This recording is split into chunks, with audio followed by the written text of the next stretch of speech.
नमस्कार।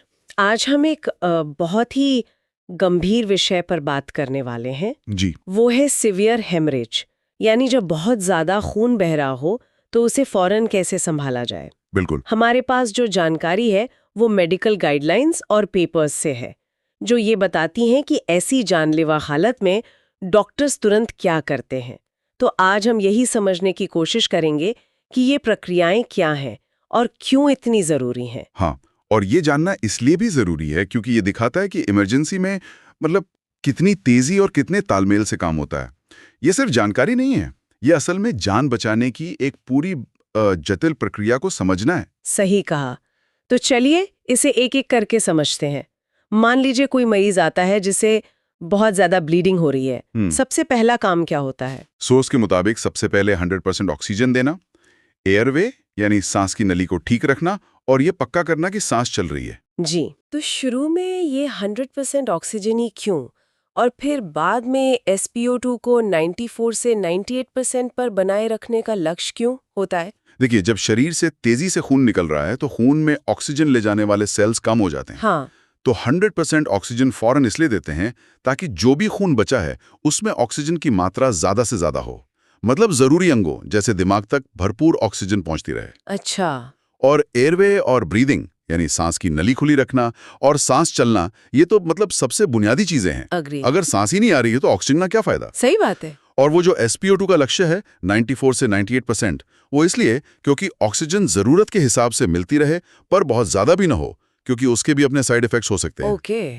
और हाँ, एक और जरूरी बात, खासकर ट्रॉमा के केस में गर्दन को हिलाना डुलाना नहीं है। सर्वाइकल स्पाइन को स्थिर रखना बहुत जरूरी है ताकि कोई और चोट ना लगे। हाँ, ये तो बहुत क्रिटिकल होगा। बिल्कुल। कभी कभी तौतले में ट्यूब डालनी पड़ती है जिसे एंडोट्रेकियल इंट्यूबेशन कहते हैं, ताकि सांस ठीक से चलती रहे। समझ गए। तो ऑक्सीजन और सांस की व्यवस्था सबसे पहले, फिर आती है असली चुनौती, बहते खून को रोकना। जी बिल्कुल। भारी ब्लीडिंग के लिए सोर्स बताते हैं कि दबाव डालो, चोट वाले हिस्से को ऊपर उठाओ और बहुत सीरियस केस में टूर्निकेट लगाओ। ये टूर्निकेट कब इस्तेमाल होता है? ये सुनने में ही बड़ा ड्रास्टिक लगता है। हाँ, ये है भी ड्रास्टिक और इसे बहुत सावधानी से इस्तेमाल करते हैं। टूर्निकेट तब लगाया जाता है जब किसी हाथ या पैर से इतना ज्यादा खून बह रहा हो जो रुक ही नहीं रहा, मतलब दबाव डालने से भी नहीं और जान जाने का खतरा हो। अच्छा, तो ये एकदम आखिरी रास्ता है। हाँ बिल्कुल, एक तरह से आखिरी उपाय। पर सिर्फ बाहर का खून रोकना काफी नहीं होता, अंदर भी तो ब्लीडिंग हो सकती है। हाँ, सही कहा। उसे भी देखना और रोकना पड़ता है। जैसे हड्डी टूटी हो, फ्रैक्चर हो, तो उसे सीधा करके बांधने से भी अंदरूनी ब्लीडिंग कम होती है। और कुछ खास अंदरूनी हालतें होती हैं, जैसे एक्टोपिक प्रेगनेंसी है या तिल्ली फट गई, जिसे रप्चर्ड स्प्लीन कहते हैं। इनमें तो फौरन ऑपरेशन ही करना पड़ता है, कोई और चारा नहीं होता। कभी कभी अंदरूनी ब्लीडिंग रोकने के लिए एंडोस्कोपी या इंटरवेंशनल रेडियोलॉजी जैसी तकनीकें भी काम आती हैं। अच्छा, यहाँ एक बहुत ही इंटरेस्टिंग बात लिखी है। अगर मरीज पहले से खून पतला करने की दवाएं मतलब एंटीकोएगुलेंट्स ले रहा हो, तब क्या वो तो ब्लीडिंग को और बढ़ा देंगी? हाँ, ये स्थिति को और मुश्किल बना देता है। बहुत सही पॉइंट उठाया आपने। ऐसे में सबसे पहली प्राथमिकता होती है कि उन दवाओं के असर को फौरन खत्म किया जाए, रिवर्स किया जाए। ओके, कैसे? उसके लिए खास दवाएं आती हैं, जैसे विटामिन K है या फिर प्रोथ्रोम्बिन कॉम्प्लेक्स कॉन्सेंट्रेट, जिसे PCC कहते हैं। ये सीधे नस में मतलब IV दी जाती हैं। अच्छा। और साथ में शरीर की खून जमाने की ताकत बढ़ाने के लिए वो ट्राइनेक्सेमिक एसिड IV और विटामिन K IV भी दे सकते हैं। इससे पता चलता है कि मरीज की पूरी मेडिकल हिस्ट्री जानना कितना जरूरी है। बिल्कुल, इमरजेंसी में ये छोटी छोटी बातें बहुत मायने रखती होंगी। जी हाँ। अच्छा, तो खून रोकने की कोशिशें चल रही हैं, लेकिन साथ ही ज्यादा खून बहने से मरीज शॉक में जा सकता है, मतलब ब्लड प्रेशर बहुत गिर जाता है। हाँ बिल्कुल। तो सर्कुलेशन को सपोर्ट करने के लिए क्या करते हैं? सोर्स में लिखा है कि मरीज को हेड डाउन टिल्ट दें, मतलब ट्रेंडलेनबर्ग पोजीशन, और दोनों हाथों में मोटी IV सुइयां 14G लगाएं।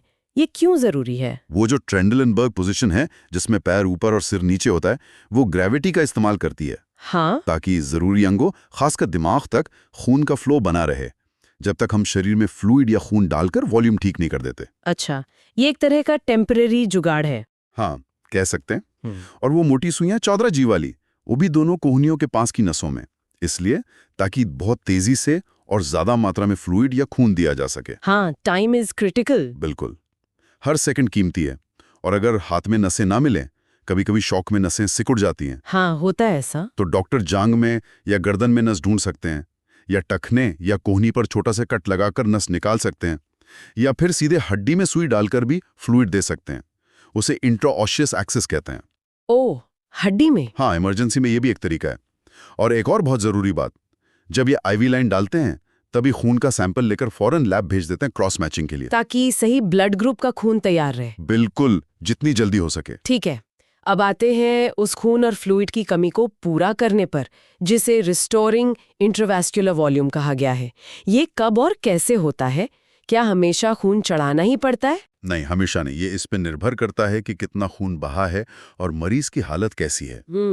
गाइडलाइंस ये कहती हैं कि अगर अंदाजा है कि शरीर का मतलब टोटल ब्लड वॉल्यूम का 30% से ज्यादा बह गया है एक वयस्क में, ये करीब 1.5 लीटर से ज्यादा हुआ। काफी ज्यादा है ये तो। हाँ, या फिर हीमोग्लोबिन 8 से कम हो गया है और ब्लीडिंग अभी भी हो रही है, तो फिर फौरन आईवी फ्लूइड्स जैसे क्रिस्टलॉइड या कोलॉइड के साथ साथ खून चढ़ाना भी शुरू कर देते हैं। ओके, और अगर मैच किया हुआ खून फौरन ना मिले तो इमरजेंसी में ओ नेगेटिव ब्लड दे सकते हैं। वो यूनिवर्सल डोनर होता है। हाँ, या फिर मरीज के ब्लड ग्रुप का ही टाइप स्पेसिफिक खून बिना क्रॉस मैच के भी दे सकते हैं, अगर जान बचाने का सवाल हो। यहाँ मकसद सिर्फ वॉल्यूम पूरा करना नहीं, बल्कि ऑक्सीजन ले जाने की क्षमता को भी वापस लाना है। समझ गई। अच्छा, इन सोर्सेज में एक और चीज का जिक्र है जो मुझे थोड़ी अजीब लगी, परमिसिव हाइपोटेंशन। हाँ, परमिसिव हाइपोटेंशन। इसका मतलब क्या है? क्या हम जानबूझकर ब्लड प्रेशर कम रखते हैं? ये तो उल्टा नहीं हुआ? हाँ, सुनने में थोड़ा उल्टा लगता है, लेकिन ये एक बहुत स्पेसिफिक स्ट्रैटेजी है। हर केस में नहीं करते। अच्छा, किन केस में? ये खास स्थितियों के लिए है। जैसे मान लीजिए पेट की मुख्य धमनी एओर्टा फट गई है, रप्चर्ड ए, या कोई गहरा घाव लगा है शरीर के अंदर, पेनिट्रेटिंग ट्रॉमा। इन मामलों में जब तक डॉक्टर ब्लीडिंग वाली जगह को पूरी तरह से कंट्रोल नहीं कर लेते, मतलब सर्जरी से या किसी और तरीके से बंद नहीं कर देते, तब तक ब्लड प्रेशर को जानबूझकर थोड़ा कम रखा जा सकता है। कितना कम? सिस्टोलिक प्रेशर करीब 80 mmHg तक, या बस इतना कि कलाई पे नब्ज महसूस हो। पर क्यों? इसके पीछे सोच ये है, ऐसा माना जाता है कि अगर प्रेशर बहुत ज्यादा बढ़ा देंगे तो जो खून के थक्के जमने शुरू हुए हैं ब्लीडिंग रोकने के लिए, वो अपनी जगह से हट सकते हैं। ओह, और ब्लीडिंग फिर से तेज हो सकती है? बिल्कुल। तो ये एक तरह का बैलेंस है। शरीर को जरूरी खून तो मिले, पर इतना ज्यादा प्रेशर ना हो कि ब्लीडिंग बढ़ जाए। लेकिन ये तभी तक करते हैं जब तक ब्लीडिंग कंट्रोल ना हो जाए, और बहुत ही कड़ी निगरानी में। बहुत ही नाजुक संतुलन है ये। हाँ, और इसी से जुड़ी एक चेतावनी भी है कि ब्लड प्रेशर बढ़ाने वाली दवाएं, जिन्हें आइनोट्रोप्स या वैसोप्रेसिस कहते हैं, बहुत सोच समझ कर इस्तेमाल करनी चाहिए। क्यों? क्योंकि वो सिर्फ प्रेशर बढ़ाकर एक झूठा एहसास दे सकती हैं कि सब ठीक हो रहा है, जबकि असल में शरीर में खून या फ्लूइड की कमी अभी भी हो सकती है। मतलब अंडर रिससिटेशन का खतरा रहता है। ये तो बहुत जरूरी बात है। अब बात करते हैं उस सिचुएशन की जब बहुत ही ज्यादा खून बह गया हो, जिसे मैसिव ब्लड लॉस कहते हैं। जी, मैसिव हेमरेज। सोर्सेस कहते हैं कि ये तब होता है जब 6 यूनिट से ज्यादा खून चढ़ाना पड़े या बॉडी का 30% से ज्यादा ब्लड वॉल्यूम लॉस हो जाए। ऐसी हालत में हेमाटोलॉजिस्ट यानी ब्लड स्पेशलिस्ट की सलाह लेना क्यों जरूरी हो जाता है? हाँ, ये बहुत ही क्रिटिकल स्टेज होती है। देखिए, जब इतना ज्यादा खून बह जाता है तो सिर्फ रेड ब्लड सेल्स ही कम नहीं होते। अच्छा, और क्या कम होता है? खून में जमने वाले जो फैक्टर्स होते हैं वो प्लाज्मा में होते हैं, प्लेटलेट्स होते हैं, फाइब्रिनोजन होता है जो क्रायोप्रेसिपिटेट में मिलता है, ये सब भी बहुत कम हो जाते हैं। ओह, इससे होता यह है कि मरीज का खून जमने की ताकत ही खत्म होने लगती है। उसे कोआग्यूलोपैथी कहते हैं। मतलब शरीर अब खुद ब्लीडिंग रोक ही नहीं पा रहा। तो सिर्फ रेड सेल्स चढ़ाने से काम नहीं चलेगा? नहीं, बिल्कुल नहीं। ऐसी हालत में सिर्फ रेड सेल्स देना काफी नहीं है। यहीं पर हेमेटोलॉजिस्ट का रोल आता है। वो इस पूरी पिक्चर को समझते हैं। वो गाइड करते हैं कि रेड सेल्स के साथ साथ fresh frozen plasma, FFP, platelets और क्रायोप्रेसिपिटेट कब, कितना और किस रेशियो में देना है, ताकि खून जमने की पूरी प्रक्रिया वापस पटरी पर आ सके। ये तो मतलब सिर्फ वॉल्यूम भरना नहीं, पूरी ब्लड केमिस्ट्री को ठीक करना है। एग्जैक्टली, बिल्कुल सही कहा आपने। ये ब्लड केमिस्ट्री का मैनेजमेंट है। तो क्या इसके लिए कोई तय प्रोटोकॉल है कि ये चीजें कब और कितनी देनी है? हाँ, कुछ जनरल गाइडलाइंस होती हैं जिन्हें शुरुआती तौर पर फॉलो किया जाता है, पर आखिरी फैसला हमेशा मरीज की ताज़ा लैब रिपोर्ट्स और उसकी हालत देखकर ही लिया जाता है। जैसे FFP तब देते हैं जब खून जमने की जांचें PT या APTT नॉर्मल से 1.5 गुना ज्यादा टाइम लें, या जब 4 से 6 यूनिट रेड सेल्स चढ़ा दिए गए हों। डोज लगभग 12 ml प्रति किलो वजन हो सकती है। ओके, और प्लेटलेट्स? प्लेटलेट्स तब देते हैं जब उनका काउंट 50,000 प्रति माइक्रोलीटर से नीचे चला जाए। डोज लगभग आधा से 1 यूनिट प्रति 10 किलो वजन। और वो क्रायोप्रेसिपिटेट? वो फाइब्रिनोजन का सोर्स है। उसे तब देते हैं जब फाइब्रिनोजन का लेवल 0.8 ग्राम प्रति लीटर से कम हो जाए। डोज लगभग 1 पैक प्रति 10 किलो वजन। ये सब एक तरह से डैमेज कंट्रोल रिससिटेशन का हिस्सा है। Damage control resuscitation? हाँ, मतलब कोशिश ये रहती है कि शरीर में लगभग वही अनुपात वापस लाया जाए जो खून बहने से बिगड़ गया है। बाप रे, ये तो बहुत सारी चीजें एक साथ चल रही होती हैं। Red cells, plasma, platelets, fluids, दवाएं, इन सब पर नजर कैसे रखी जाती है कि सब ठीक चल रहा है नहीं? बिल्कुल, लगातार मॉनिटरिंग वही सबसे जरूरी है।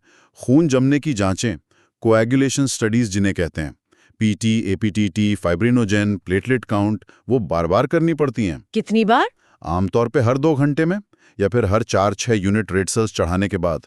इन्हीं रिपोर्ट्स के आधार पर आगे का प्लान बनता है कि अब किस चीज की जरूरत है। और इसके अलावा? इसके अलावा मरीज के वाइटल साइंस, मतलब ब्लड प्रेशर, नब्ज, सांस की गति, ऑक्सीजन लेवल, इन पर तो लगातार नजर रहती ही है।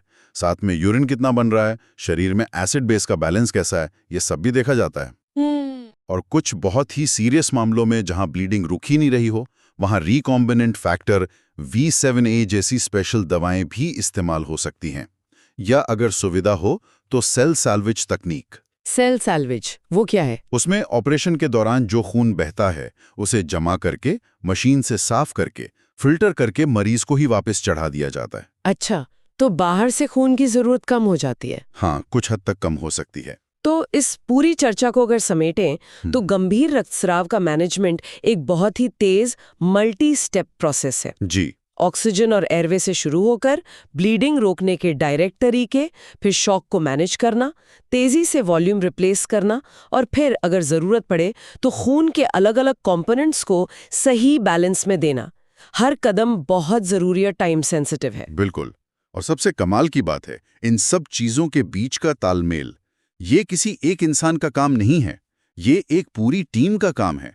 डॉक्टर्स, नर्सेज, पैरामेडिक्स, लैब वाले, ब्लड बैंक वाले। हाँ, टीम वर्क। हाँ, सब मिलकर एक तय प्रोटोकॉल के तहत काम करते हैं। ये दिखाता है कि इमरजेंसी मेडिसिन कितनी जटिल है और कितनी विशेषज्ञता चाहिए इसमें। यहाँ गलती की गुंजाइश ना के बराबर होती है। और वक्त सबसे बड़ा दुश्मन। बिल्कुल। और आखिर में अपने सुनने वालों के लिए एक सवाल छोड़ जाते हैं। हमने देखा कि आज मेडिकल साइंस सीवियर हेमरेज से कैसे निपटता है, पर साइंस तो हमेशा आगे बढ़ता है। जी हाँ। तो सोचिए, भविष्य में इसे मैनेज करने के तरीके और कैसे बेहतर हो सकते हैं, खासकर उन जगहों के लिए जहां साधन कम है, जैसे दूर दराज के इलाके या वॉर जोन। बहुत अच्छा सवाल है। क्या कोई नई दवा या तकनीक आ सकती है जो और भी जल्दी खून रोक दे, या शरीर की अपनी हीलिंग पावर को बढ़ा दे, या शायद खून की जरूरत को ही कम कर दे? ये सोचने वाली बात है। बिल्कुल। इस क्षेत्र में रिसर्च और इनोवेशन की बहुत जरूरत है, और गुंजाइश भी।